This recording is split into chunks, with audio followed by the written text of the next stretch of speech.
ইন্দ্রাণী গাঙ্গুলির সামনে ড্রাইভার হয়ে দাঁড়ালো আয়ুষ্মান। আমরা এমনটাই দেখতে পারব আজকের পর্বে। বিস্তারিত জানতে ভিডিওটি দেখতে থাকুন।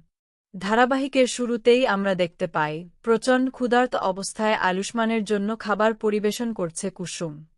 চামচ আনতে ভুলে যাওয়ায় কুসুম যখন সেটা আনতে যায় তখন আয়ুষ্মান বলে একটাই ক্ষুধা পেয়েছে যে সে হাত দিয়েই খাওয়া শুরু করবে। কিন্তু ঠিক সেই সময় সেখানে উপস্থিত হয় শঙ্কর। নিজের খাবার না দিয়ে আগে জামাইকে খেতে দেওয়ায় সে কুসুমকে একের পর এক কড়া কথা শোনাতে থাকে। এমনকি আয়ুষ্মানকে অকর্মণ্য বলেও অপমান করে। কথাগুলো শুনে আয়ুষ্মান চুপচাপ হাত ধুতে চলে যায়। কিন্তু কুসুম আর চুপ থাকতে পারে না। সে নিজের বাবাকে স্পষ্ট জানিয়ে দেয় যাকে এত অপমান করা হচ্ছে তিনি শুধু তার স্বামী নন, দেবীমা আর বড় সাহেবের সন্তানও। খাবারের সময়ে কাউকে এভাবে অপমান করা শুধু অন্যায় নয়, বড় পাপও। এরপর দেখা যায় অন্যদিকে ঈশান বাইক নিয়ে রাস্তায় কাউকে খুঁজে বেড়াচ্ছে। সে বুঝতে পারছে না কোথায় গেলে সেই ছোট মেয়ে শ্রেয়াকে খুঁজে পাওয়া যাবে। ফোন হাতে নিয়ে চারদিকে খোঁজ চালাতে থাকে সে।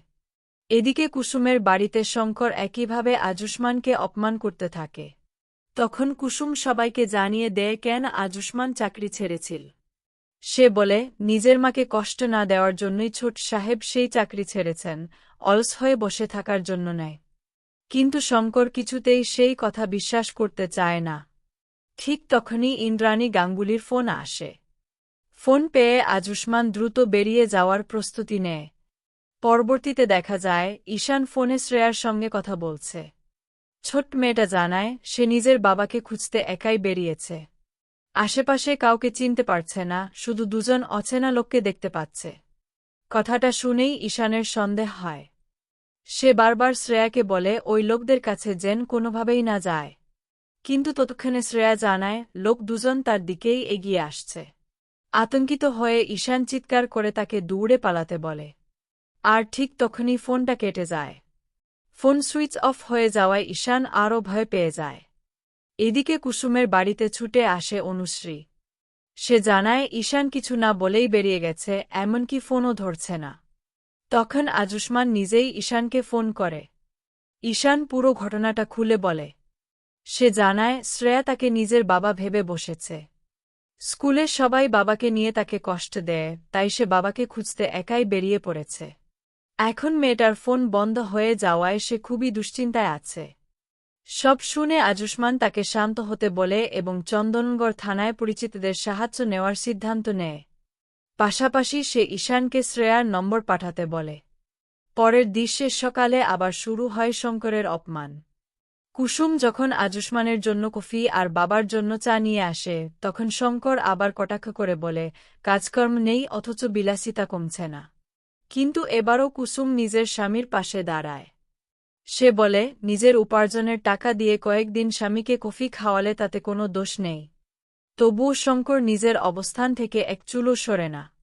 তখন কুসুম বড় একটি সত্যি সামনে নিয়ে আসে।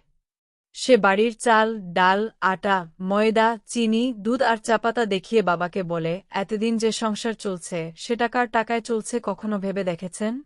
ছোট সাহেব নিজের উপার্জনের টাকা দিয়ে বাড়ির সব প্রয়োজনীয় জিনিস কিনে এনেছেন। এমনকি শঙ্করের জন্য ভালো মানের চাপাতা এনেছেন। কিন্তু এত কিছু জানার পরও শঙ্কর রেগে গিয়ে জানিয়ে দেয় সে কোনোদিনও জামাইয়ের আনা জিনিস খাবে না।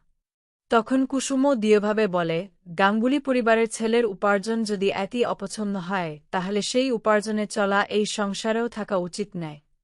কারণ এই বাড়ির উপরও আয়ুষ্মানের অধিকার আছে। কথাগুলো শুনে শঙ্কর রাগে সব সম্পর্ক শেষ করে দেওয়ার কথা বলে সেখান থেকে বেরিয়ে যায়। ঠিক তখনই পূজা এসে জানায় ইন্দ্রাণী গাঙ্গুলির জরুরি মিটিং রয়েছে, তাই শঙ্করকে এখনই যেতে হবে। অপরদিকে গাঙ্গুলি বাড়িতে ইন্দ্রাণী গাঙ্গুলি গুরুত্বপূর্ণ ইনভেস্টর মিটিংয়ের প্রস্তুতি নিচ্ছেন। তিনি শঙ্করকে গাড়ি বের করতে বললেও গাড়ির কাছে যেতেই হঠাৎ শঙ্কর মাটিতে লুটিয়ে পড়ে। সবাই ভয় পেয়ে যায় এবং দ্রুত ডাক্তারকে ডাকা হয়। ডাক্তার পরীক্ষা করে জানিয়ে দেন আপাতত শঙ্করকে কোনোভাবেই গাড়ি চালাতে দেওয়া যাবে না। সম্পূর্ণ পরীক্ষা নিরীক্ষা না হওয়া পর্যন্ত তাকে বিশ্রামে থাকতে হবে। ইন্দ্রাণী গাঙ্গুলিও আশ্বাস দেন শঙ্করের চিকিৎসায় কোনোরকম ত্রুটি হবে না। এদিকে বড় সমস্যা তৈরি হয়, কারণ ইন্দ্রাণী গাঙ্গুলির জরুরি মিটিংয়ে যাওয়ার সময় হয়ে এসেছে, কিন্তু কোনো ড্রাইভার নেই। ঠিক সেই সময় পূজা জানায়, স্যার একজন ড্রাইভারের ব্যবস্থা করে দিয়েছেন।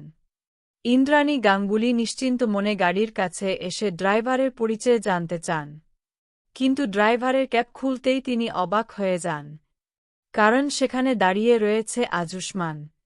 আজুষ্মান শান্তভাবে জানায়, শঙ্কর সুস্থ না হওয়া পর্যন্ত সেই ড্রাইভারের দায়িত্ব পালন করবে। প্রথমে ইন্দ্রাণী গাঙ্গুলি রাজি না হলেও রাজ গাঙ্গুলির সঙ্গে কথা বলার পর শেষ পর্যন্ত বাধ্য হয়ে সম্মতি দেন। অন্যদিকে বাড়িতে অসুস্থ শঙ্কর যখন জানতে পারেন তার জায়গায় আজ ইন্দ্রাণী গাঙ্গুলিকে গাড়ি চালিয়ে নিয়ে গেছে আজুষ্মান, তখন তিনি একেবারে হতবাক হয়ে যান। আর কুসুমের চোখে তখন শুধু একটাই প্রশ্ন, আর কত অপমান আর কত কষ্ট সহ্য করতে হবে তার ছোট সাহেবকে? এই প্রশ্নের উত্তরই লুকিয়ে রয়েছে আজকের পর্বের সবচেয়ে বড় সাসপেন্সে।